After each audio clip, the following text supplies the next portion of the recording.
আসসালামু আলাইকুম।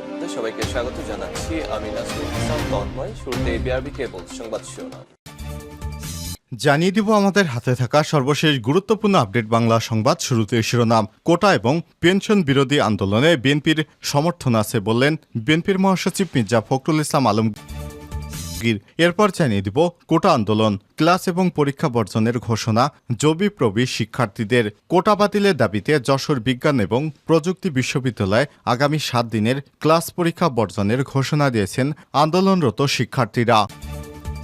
এদিকে স্মার্ট বাংলাদেশ বিনির্মাণে শিশুদের প্রস্তুত হওয়ার আহ্বান জানিয়েছেন প্রধানমন্ত্রী। স্মার্ট বাংলাদেশ বিনির্মাণে ছোট শিশুদের প্রস্তুত হওয়ার আহ্বান জানিয়ে প্রধানমন্ত্রী শেখ হাসিনা বলেছেন, শিশুরাই হবে আসল স্মার্ট, তারাই দেশ চালাবে আগামীতে। এবারে জানাবো, বন্যার পানিতে তলিয়ে গেছে বগুড়ার 48টি শিক্ষা প্রতিষ্ঠান। বগুড়া যমুনা নদীর পানি বিপদসীমার উপর দিয়ে প্রবাহিত হওয়ার কারণে বন্যার জন্য 3 উপজেলার 48টি শিক্ষা প্রতিষ্ঠানে পানি প্রবেশ করেছে। এর মধ্যে মাধ্যমিক বিদ্যালয় 2টি, একটি মাদ্রাসা এবং 45টি সরকারি প্রাথমিক বিদ্যালয় রয়েছে।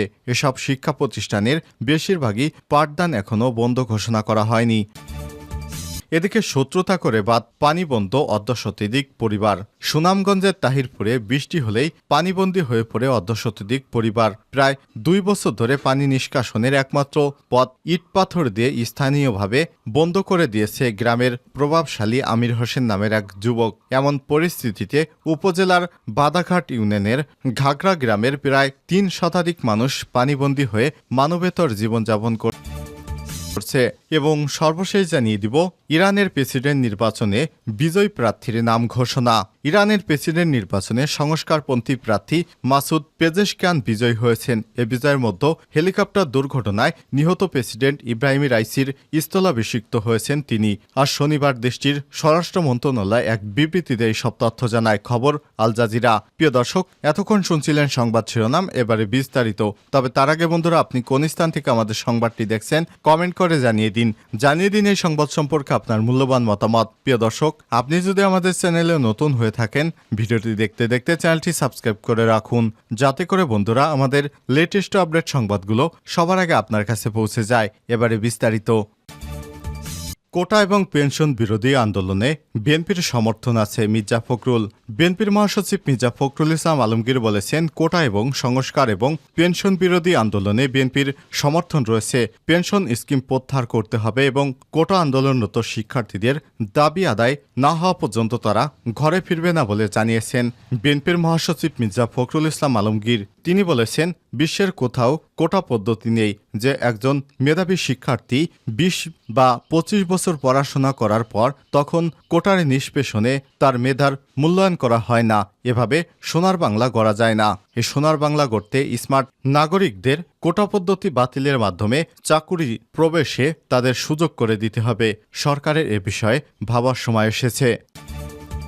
কোটা আন্দোলন, ক্লাস পরীক্ষা বর্জনের ঘোষণা, জবিপ্রবি শিক্ষার্থীদের। কোটা বাতিলের দাবিতে যশোর বিজ্ঞান এবং প্রযুক্তি বিশ্ববিদ্যালয়ে আগামী 7 দিনের ক্লাস পরীক্ষা বর্জনের ঘোষণা দিয়েছেন আন্দোলনরত শিক্ষার্থীরা। শনিবার 6 জুলাই বিশ্ববিদ্যালয়ের প্রধান ফটক থেকে বিভিন্ন সড়ক প্রদক্ষিণ করে প্রশাসনিক ভবনের সামনে জড়ো হয়ে সমাবেশ করে কোটা আন্দোলনরত শিক্ষার্থীরা।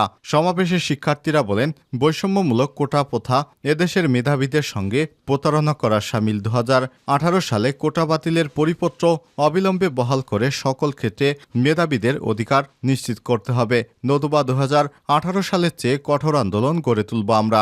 এ সময় সমন্বয়ক সদস্যরা আগামী 7 দিন বিশ্ববিদ্যালয়ের সকল ক্লাস এবং পরীক্ষা বর্জনের ঘোষণা দেন। গতকাল শুক্রবার 5 জুলাই জুমার নামাজের পর বিশ্ববিদ্যালয়ের সম্মুখ সড়কে বিক্ষোভ করে জাবিপ্রবি শিক্ষার্থীরা এবং রাতে শহীদ মিনার চত্বরে মশাল জ্বালিয়ে মিছিল করেন তারা। গত 9 জুন মুক্তিযোদ্ধা কোটা পদ্ধতি বাতিলের সিদ্ধান্ত অবৈধ ঘোষণা করে হাইকোর্টের রায় স্থগিত না করে আপিল বিভাগের নিয়মিত বেঞ্চের শুনানির জন্য পাঠিয়ে দেয় চেম্বার আদালত। ওই দিন আদালতে রিটের পক্ষে শুনানি করেন জ্যেষ্ঠ আইনজীবী মোতাহার হোসেন রাজু, রাষ্ট্রপক্ষে শুনানি করেন attorney general M A. Amin Uddin. এরপর নতুন করে দেশের সব বিশ্ববিদ্যালয়ে শুরু হয় কোটা বিরোধী আন্দোলন। স্মার্ট বাংলাদেশ বিনির্মাণে শিশুদের প্রস্তুত হওয়ার আহ্বান প্রধানমন্ত্রীর। স্মার্ট বাংলাদেশ বিনির্মাণে ছোট শিশুদের প্রস্তুত হওয়ার আহ্বান জানিয়েছেন প্রধানমন্ত্রী শেখ হাসিনা। তিনি বলেছেন, শিশুরাই হবে আসল স্মার্ট, তারাই দেশ চালাবে। শনিবার 6 জুলাই জাতির পিতা বঙ্গবন্ধু শেখ মুজিবুর রহমানের ছেলেবেলার স্কুল গিমাডাঙ্গা টুঙ্গিপাড়া মডেল সরকারি প্রাথমিক বিদ্যালয়ে বঙ্গবন্ধু কন্যার উদ্বোধন এবং এসো বঙ্গবন্ধুকে জানি শীর্ষক অ্যালবামের মোড়ক উন্মোচন অনুষ্ঠানে এসব কথা বলেন তিনি। প্রধানমন্ত্রী বলেন, আজকের ছোট শিশুরাই হবে আগামীর স্মার্ট বাংলাদেশের কারিগর। আমরা এক সময় চাঁদেও যাব, তাই সবাইকে এখন সেভাবেই কাজ করতে হবে, প্রস্তুতি নিতে হবে, পড়াশোনা করতে হবে। শেখ হাসিনা বলেন, ৭৫-এর পর ইতিহাস মুছে ফেলার চেষ্টা করা হয়েছে। দেশ কিভাবে স্বাধীন হয়েছে তা সবার জানা উচিত। স্বাধীনতার পরে যে কাজগুলো হয়েছে সেগুলো জানতে হবে। এর আগে বেলা 11টার দিকে সেখানে উপস্থিত হয়ে বঙ্গবন্ধু কন্যার উদ্বোধন এবং এসো বঙ্গবন্ধুকে জানি শীর্ষক অ্যালবামের মোড়ক উন্মোচন করেন তিনি। এরপর টুঙ্গিপাড়া পৌর সুপার মার্কেট পরিদর্শন করবেন শেখ হাসিনা। বিকেলে জাতির পিতার সমাধিতে ফাতিহা পাঠ এবং মোনাজাতে অংশ নেওয়ার কথা রয়েছে। এরপর ঢাকায় ফিরবেন শেখ হাসিনা। বন্যার পানিতে তলিয়ে গেছে বগুড়ার ৪৮ শিক্ষা প্রতিষ্ঠান। বগুড়া যমুনা নদীর পানি বিপদসীমার উপর দিয়ে প্রবাহিত হওয়ার জন্য বন্যার কারণে ৩টি উপজেলার ৪৮টি শিক্ষা প্রতিষ্ঠানে পানি প্রবেশ করেছে। এর মধ্যে মাধ্যমিক বিদ্যালয় ২টি, একটি মাদ্রাসা এবং ৪৫টি সরকারি প্রাথমিক বিদ্যালয় রয়েছে। এসব শিক্ষা প্রতিষ্ঠানের বেশিরভাগই পাঠদান এখনও বন্ধ ঘোষণা করা হয়নি। এই ৩ উপজেলার মধ্যে সারিয়াকান্দিতে ৩৩টি সরকারি প্রাথমিক বিদ্যালয় এবং ২টি মাধ্যমিক বিদ্যালয়, সোনাতলা উপজেলায় ৮টি সরকারি প্রাথমিক বিদ্যালয়, একটি মাদ্রাসা এবং ধুনটে 4টি সরকারি প্রাথমিক বিদ্যালয় রয়েছে। সোনাতলা উপজেলার পাকুল্লা ইউনিয়নের রাধাকান্তপুর সরকারি প্রাথমিক বিদ্যালয়ে গিয়ে দেখা যায় বিদ্যালয়ের প্রধান সড়কটি পানিতে নিমজ্জিত। এছাড়া বিদ্যালয়ের মাঠে প্রায় কোমর পর্যন্ত পানি, এতে বিদ্যালয়ে পাঠদান বন্ধ রয়েছে। বালুয়াপাড়া সরকারি প্রাথমিক বিদ্যালয়ের মাঠে পানি না উঠলেও বিদ্যালয়ের চারপাশে পানি উঠেছে, এতে করে ওই বিদ্যালয়ের পাঠদানও বন্ধ রয়েছে। বালিয়াডাঙ্গা সরকারি প্রাথমিক বিদ্যালয় পানিতে প্লাবিত হয়েছে। বিদ্যালয়টির প্রধান শিক্ষক আনিসুর রহমান বলেছেন, বিদ্যালয়ের টিনের ঘরবাড়ি ডুবে গেছে আর ভবনের নিচতলা পানিতে নিমজ্জিত। বর্তমানে পাঠদান বন্ধ রয়েছে। সোনাতলা উপজেলা প্রাথমিক শিক্ষা কর্মকর্তা এনাতুর রশিদ তিনি জানান, বন্যার পানি বৃদ্ধি পাওয়ায় এবং বিদ্যালয় পানিতে নিমজ্জিত হয় বৃহস্পতিবার পর্যন্ত ৮টি বিদ্যালয় পাঠদান বন্ধ রয়েছে। বাকিগুলোতে এখনও পাঠদান চলছে। পানি কমার সঙ্গে সঙ্গেই সবগুলোতে দ্রুত পাঠদান শুরু হবে। সোনাতলা উপজেলা মাধ্যমিক শিক্ষা কর্মকর্তা নাজমুল শেখ বলেছেন, প্রাথমিক বিদ্যালয়গুলোতে এখনও তেমন সমস্যা দেখা দেয়নি, তবে পানিতে নিমজ্জিত হয় তেকানি চুকাইনগরে PM তাকিল মাদ্রাসা পাঠদান বন্ধ ঘোষণা করা হয়েছে। এদিকে বগুড়া ধুনট উপজেলার ভান্ডাবাড়ি ইউনিয়নের পানিতে নিমজ্জিত বিদ্যালয়গুলো হল উপজেলার কোয়াগাড়ি সরকারি প্রাথমিক বিদ্যালয়, শিমুলবাড়ি সরকারি প্রাথমিক বিদ্যালয় এবং রাধানগর সরকারি প্রাথমিক বিদ্যালয়। এসব বিদ্যালয়ে প্রায় 500 শিক্ষার্থী লেখাপড়া করে থাকে। পানি ঢুকে পড়ায় বিদ্যালয়ে পাঠদান করানো সম্ভব হচ্ছে না। এ কারণে বিদ্যালয়ের আশেপাশে উঁচু বাড়ি কিংবা বন্যা নিয়ন্ত্রণ বাঁধের উপর খোলা আকাশের নিচে শিক্ষার্থীদের পাঠদান করানো হচ্ছে। ইরানের প্রেসিডেন্ট নির্বাচনে বিজয়ীর নাম ঘোষণা। ইরানের প্রেসিডেন্ট নির্বাচনে সংস্কারপন্থী প্রার্থী মাসুদ পেজেশকিয়ান বিজয়ী হয়েছেন। এ যার মধ্য দিয়ে হেলিকপ্টার দুর্ঘটনায় নিহত প্রেসিডেন্ট ইব্রাহিম রাইসির স্থলাভিষিক্ত হলেন। আর শনিবার 6 জুলাই দেশটির স্বরাষ্ট্র মন্ত্রণালয় এক বিবৃতিতে সব তথ্য জানায়। খবর আল জাজিরার। স্বরাষ্ট্র মন্ত্রণালয়ের বিবৃতিতে বলা হয়েছে, শুক্রবার প্রদত্ত ভোটের সংখ্যাগরিষ্ঠতা অর্জন করেন পেজেশকিয়ান ইরানের পরবর্তী প্রেসিডেন্ট নির্বাচিত হয়েছেন। মাসুদ পেজেশকিয়ান শক্তিশালী প্রতিদ্বন্দ্বী কট্টরপন্থী আবু সাইদ জালিলিকে হারিয়ে দ্বিতীয় দফায় ভোটে বিজয় অর্জন করেছেন। শুক্রবার 5 জুলাই স্থানীয় সময় সকাল 8টা থেকে দ্বিতীয় দফার ভোট গ্রহণ শুরু হয়। গত 28 জুন প্রথম দফার ভোটে কোনো প্রার্থী 50% বেশি ভোট না পায় দেশটির নিয়ম অনুযায়ী এগিয়ে থাকা দুই প্রার্থীদের মধ্যে প্রতিদ্বন্দ্বিতা হয়। প্রথম দফায় পেজেশকিয়ান 42% এবং সাইদ জালিলি 39% ভোট পেয়েছিলেন।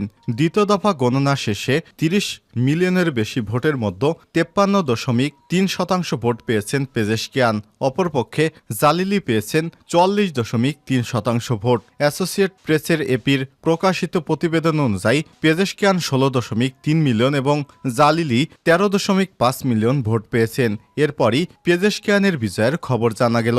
পেজেশকিয়ান ইরানের বর্তমান স্বাস্থ্যমন্ত্রী হিসেবে দায়িত্ব পালন করছেন। 2001 সাল থেকে 2005 সাল পর্যন্ত সাবেক সংস্কারবাদী প্রেসিডেন্ট মোহাম্মদ খাতামির সরকার এই পদে দায়িত্ব পালন করেন। এছাড়াও ইরানের পার্লামেন্টে উত্তর পশ্চিমাঞ্চলের শহর তাবরিজে 208 সাল থেকে প্রতিনিধিত্ব করে আসছেন তিনি। সাবেকে স্বাস্থ্যমন্ত্রী একজন স্বনামধন্য কার্ডিওলজিস্ট। তিনি তাবরিজ ইউনিভার্সিটি অব মেডিকেল সায়েন্সের সাবেক প্রধান ছিলেন। এটি ইরানের উত্তর অঞ্চলের অন্যতম প্রধান মেডিকেল প্রতিষ্ঠান। পেজেশকিয়ান এর আগে 2013-2021 সালেও তিনি প্রেসিডেন্ট নির্বাচনে অংশ নিয়েছিলেন। তবে 2013 সালে তিনি হাশেমি রাফসান জানিকে সমর্থন দিয়ে প্রার্থিতা প্রত্যাহার করেন এবং 2021 সালে গার্ডিয়ান কাউন্সিলর তার প্রার্থিতা বাতিল করে। এবার পেজেশকিয়ান নির্বাচনী প্রচারে পশ্চিমাদের সঙ্গে সম্পর্ক উন্নয়ন করে নিষেধাজ্ঞা প্রত্যাহারে কাজ করার প্রতিশ্রুতি দিয়ে আলোচনায় আসেন।